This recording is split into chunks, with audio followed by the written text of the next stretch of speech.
Well, I am proud of my record at HP. This was a company that was lagging further and further behind when I arrived in 1999, and by the time I left, it was leading in every market segment it competed in every product category, and it has become the first $100 billion technology company in the world. During my time, we doubled its size from $44 billion to $88 billion. We tripled its rate of innovation. We quintupled the cash flow. We did a lot of good things for the company, and we increased the number of jobs. But when I arrived, it was a company that was so impressed with its history that it wasn't focused on its future.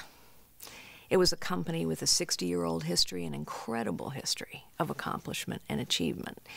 But now the glory days were in the past. And in fact, HP was known as the Gray Lady of Silicon Valley. And when I arrived, all anybody talked about was how great it used to be. My job was to try and make it great again, along with the help of tens of thousands of employees. So when I arrived, I said, you know, what about the obvious here? We've missed 9 quarters in a row. What about the obvious? We're not growing anymore. And this was at the height of the dot-com boom. Everybody was growing, but we weren't growing. What about the obvious? Our profitability is deteriorating across the board.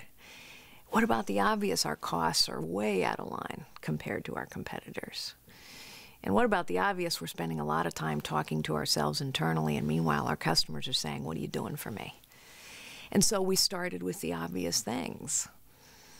A lot of times people look at a big complicated problem, or they look at a big company and they say, oh my gosh, it's so complex, it's so difficult, there's no way to solve this.